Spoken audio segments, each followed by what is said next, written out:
Years ఈరోజు మనం DSC school assistant గణిత శాస్త్రము తెలుగు మరియు సంస్కృత అకాడమీ ఆంధ్రప్రదేశ్ వారి బుక్ అండి. ఇందులో మనము సంఖ్యా వ్యవస్థ, అంకగణితము, రేఖాగణితము, క్షేత్రగణితంలో 97 బ్లాంక్స్ చేసుకున్నాము. నెక్స్ట్ బీజగణితం పాఠశాల స్థాయి చెప్పుకుంటున్నామండి. ఇందులో ఫార్ములాస్ చూద్దాం ఒకసారి. లాస్ట్ వీడియో కంటిన్యూషన్గా చూడండి. ఇక్కడ వీటిని పరిశీలిస్తే వీటిని ఏకపదులు అంటారు. తర్వాత 2 పదాలు ఉంటే ద్విపదులు, 3 పదాలు ఉంటే త్రిపదులు, అంతకన్నా ఎక్కువ పదాలు ఉంటే బహుపదులు అంటారు. 3వ పరిమాణం ఉంటే కన్నా బహుపది.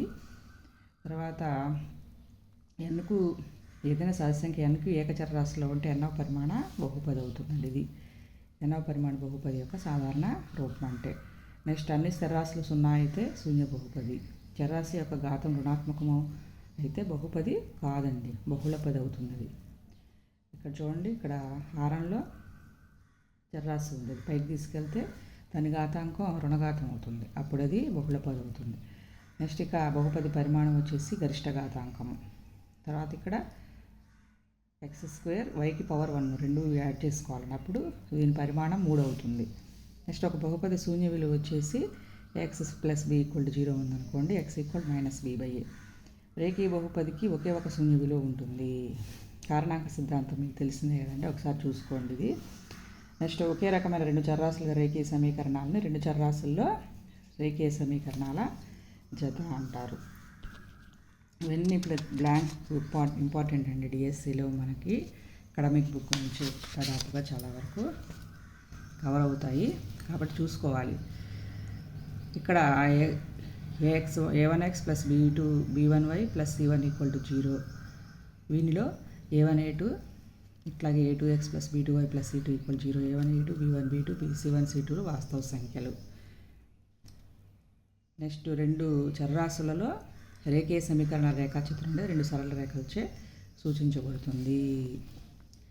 ఎప్పుడైనా రేఖీయ సమీకరణకి రేఖాచిత్రం అనేది 2 సరళ రేఖలతో సూచించబడుతుంది. 2 సరళ రేఖలు ఒక బిందువు వద్ద ఖండించుకుంటే ఒకే ఒక సాధనం ఉంటుంది. ఆ సమీకరణాలని సంగత సమీకరణాలు అంటారు. కన్సిస్టెంట్ విత్ యూనిక్ సొల్యూషన్ అండి. a1/a2 ≠ b1/b2 అవుతుందండి, ఒకే ఒక సాధనం ఉన్నప్పుడు. ఇక్కడ 2 సరళ రేఖలు ఏకీభవిస్తే అనంతమైన సాధనలు ఉంటాయి. ప్రతి బిందువు సాధన అవుతున్నప్పుడు అవి పరస్పర ఆధారిత సమీకరణాలు లేదా సంగత సమీకరణాలు అంటారు. బ్లాంక్స్ చూడండి, ఇక్కడ 3 వచ్చినాయి, జాగ్రత్తగా గుర్తుపెట్టుకోవాలి. నెక్స్ట్ ఇక consistent, dependent, have infinite solution అండి. ఇలా ఈక్వల్ టు ఉంటే సమాంతర రేఖలు అయితే ఇన్కన్సిస్టెంట్, ఈక్వల్లో ఉంటే కన్సిస్టెంట్ అండి. నెక్స్ట్ ఇది విచక్షణి, వేరువేరు మూలాలు >0 అయితే వేరువేరు మూలాలు ఉంటాయి. x అక్షాన్ని ఖండించే విలువల్ని గుర్తించవచ్చు. మూలాలు వాస్తవాలు మరియు విభిన్నాలంటే ఇలా గ్రాఫ్లో చూపిస్తాము. నెక్స్ట్ =0 అయితే సమాన మూలాలు ఉంటాయి. చక్కగా ఇలా ఉంటుందండి, ఒకే ఒక బిందువు వద్ద తాగుతుంది x అక్షాన్ని. 2 మూలాలు వాస్తవాలు మరియు సమానాలు. ఇక్కడైతే వాస్తవాలు మరియు విభిన్నాలు వస్తాయి, కిందకు వస్తుంది కర్వ్, ఇక్కడ పైకి వచ్చేస్తుందండి. x అక్షాన్ని అసలు టచ్ అవ్వదు. b² - 4ac < 0 అయితే. ఈ గ్రాఫ్స్ ఒకసారి బాగా జాగ్రత్తగా గుర్తుపెట్టుకోండి, ఇవి కూడా మనకి బ్లాంక్స్ రావచ్చు. నెక్స్ట్ ప్రాక్టీస్ బిట్స్లోకి వెళ్ళిపోదాము. చూడండి, సమ్ము ఇక్కడ √m/√n + √n/√m ఇలా తీసుకొని m+n/√mn ఎల్సిఎం చేస్తే m+n అనేది మూలాల మొత్తం -b/a అంటే -9/3/√mn మూలాల లబ్ధం c/a 2/3 అలా సబ్స్టిట్యూట్ చేసేస్తే మనకు వచ్చేసి ఆన్సర్ -3√3/√2 వస్తుందండి. నెక్స్ట్ ఇక ఈ మూలాల భేదం ఇచ్చారు, k విలువ అన్నారు. చూడండి, α + β ² = α - β² + 4α β ఫార్ములా మనకి తెలిసింది. దాని ప్రకారం చేసుకుంటే α + β = 17/3 వస్తుందండి. సో మనకి ఇక్కడ α × β అంటే c/a కదా, 16/2 అంటే 8. సో α × β = 8 వచ్చిందండి. నెక్స్ట్ ఇక -b/a, α + β అంటే -b/a అంటే k/2. సో k/2 ఆల్రెడీ మనకి 17/3 వస్తుంది కాబట్టి k విలువ దాని నుంచి 34/3 వస్తుందండి. నెక్స్ట్ ఇక ఈ క్రమం నుండి తెలిసిందే మీకు, చూసుకుంటే ఒకసారి 13³ అవుతుందండి. ఇది బహుపది శూన్యాల మొత్తం alpha plus beta equal minus b by formula ప్రకారం 15 వస్తుందండి. విచక్షణ వచ్చి ఇక్కడ be square minus 4ac minus 31 వస్తుందండి. నెక్స్ట్ ఇక త్రిభుజంలో 3 కోణాలు అంక శ్రేణిలో ఉంటే 30, 60, 90 ఉన్నాయనుకోండి. మధ్య కోణానికి బాహ్య కోణం అంటే 60కి ఏకే ద్వయం ఏర్పరుస్తుంది కాబట్టి 120 అవుతుందండి. నెక్స్ట్ శూన్యం ఒక బహుపది యొక్క శూన్యం ఇచ్చారు, రెండవ శూన్యం ఎంత అన్నారు. దీనికోసమని మనం 2 మెథడ్స్ చేసుకుంటాము. షార్ట్ మెథడ్ వచ్చేసి ఆల్ఫా ఇంటూ బీటా అంటే మైనస్ సి బై ఏ అండి. Alpha into beta C by A, అప్పుడు బీటా ఈక్వల్ -5/2 వస్తుందండి. సో ఈ విధంగా ఒక మూలం 3, ఇంకో మూలం -5/2 వస్తుంది. అంటే ఇక్కడ ఒక మూలము 3 ఇచ్చారు కాబట్టి ఆల్ఫా ప్లేస్లో 3 పెట్టేసాం అనమాట. దాని బదులు ఇప్పుడు బీటా ఈక్వల్ -5/2 వస్తుందండి. ఇంకో మెథడ్ కొంచెం లెంతీ ప్రాసెస్, ఈ మెథడే ఫాలో అవ్వండి, షార్ట్ కట్ మెథడ్. నెక్స్ట్ √2 ఇచ్చారు, 1/2 √2 అన్నారు. దీన్ని హారాన్ని అకర్ణీయం చేస్తే మనకి √2/4 అంటే ఈ విధంగా వస్తుందండి.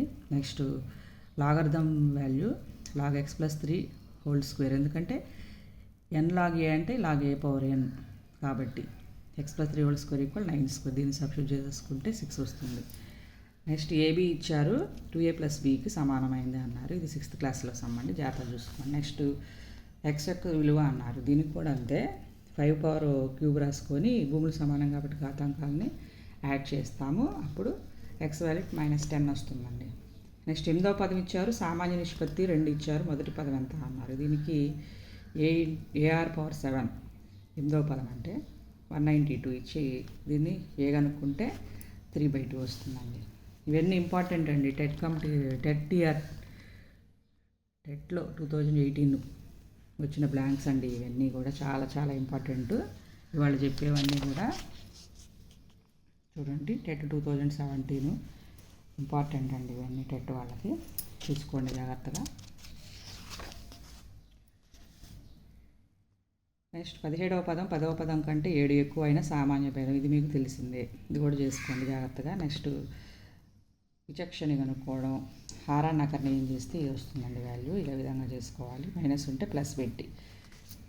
నెక్స్ట్ ఇక్కడ చూడండి, ఉత్క్రమాల లబ్ధానికి అన్నారు -2/9 18/5 రెండింటిని లబ్ధం చేసి దీన్ని సంకలన విలోమం +4/5 చేస్తే 0 వస్తుందండి. నెక్స్ట్ గుణిజాల సంఖ్య, 4 యొక్క గుణిజాల సంఖ్య అంత అన్నారు. సో 10 తర్వాత 12 స్టార్ట్ అవుతుంది, 250కి ముందు 248. ఇది అప్పుడు అంకశ్రేణిలో ఉంది కాబట్టి ఎన్నవ పదం వచ్చేసి 248కి ఈక్వల్ చేస్తే n వాల్యూ వచ్చిందండి మనకి. సో ఇక్కడ n వాల్యూ వచ్చేసింది చూసుకోండి. Next 2 power x - 1 + 2 power x + 1 = 1280. అయితే x విలువ ఎంత అన్నారు. దీనికి కూడా 2 పవర్ x/2 + 2 పవర్ x × 2 వేసేసి 2 పవర్ x కామన్ తీసేస్తే 2 పవర్ x = 2 పవర్ 9 వస్తే x వాల్యూ 9 వస్తుందండి. నెక్స్ట్ f(x) ఇచ్చారు, 8వ తరగతి బహుపది అయితే ఇది ఫార్ములా అండి. n ఒక ధనపూర్ణ సంఖ్య మరియు a0 = 0. నెక్స్ట్ ఏబీల విలువలు వరుసగా అన్నారు, విశేషంగా భాగించిన ఏబీలెస్ ప్రో ఆప్షనేనండి ఇది కూడా. నెక్స్ట్ ax² + bx = 0 వర్గ సమీకరణం యొక్క మూలాలు ఇచ్చారు, ఆల్ఫా బీటా 1/α 1/β మూలాలుగా గల సమీకరణం అన్నారు. సో దీనికి ఆల్ఫా ప్లస్ బీటా బదులు 1/α + 1/β వేసుకొని ఎల్సిఎం చేస్తే ఈ విధంగా వస్తుందండి. ఆల్ఫా ప్లస్ బీటా అంటే -b/a, ఆల్ఫా ఇంటూ బీటా అంటే c/a, దాన్ని రెసిప్రోకల్ చేస్తే a/c, ఇది కూడా రెసిప్రోకల్ చేస్తే a/c. దీన్ని సింప్లిఫికేషన్ చేస్తే మనకి ఈ వాల్యూ వస్తుందండి. నెక్స్ట్ ఆల్ఫా బీటా విలువలు శూన్యాలైనా అన్నారు. దీనికి ఫ్యాక్టరైజేషన్ చేసేసి శూన్యాలు కనుక్కొని ఈ విధంగా చేస్తే -1/6 వస్తుందండి. నెక్స్ట్ 3 యొక్క ధనగుణిజాలు 20 కన్నా తక్కువైన ప్రధాన సంఖ్య అన్నప్పుడు ఈ విధంగా వేసుకుంటాం, 3, 6, 9, 12 ఎక్సెట్రా. Beta = 2, 3, 5 etcetera 19. ఇవి మొత్తం 33, 8, 41 ఉన్నాయండి. నెక్స్ట్ ఏబీలు ధనపూర్ణాంకాలు అయితే a² b సమీకరణ యొక్క సాధన ఎల్లప్పుడు ఒక ధన సంఖ్య అవుతుందండి. పూర్ణాంకాల్లో సాధన లేని సమీకరణం ఏంటి అన్నారు.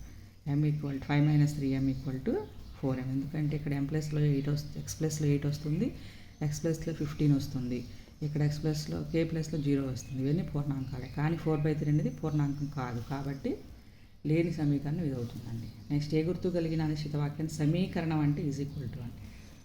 సో ఈ విధంగా ప్రాక్టీస్ బిట్స్ ఇంతటితో కంప్లీట్ చేసుకున్నాము. నెక్స్ట్ వీడియోలో నెక్స్ట్ బీజగణితంలో 5-2ని చేద్దామండి. Thank you.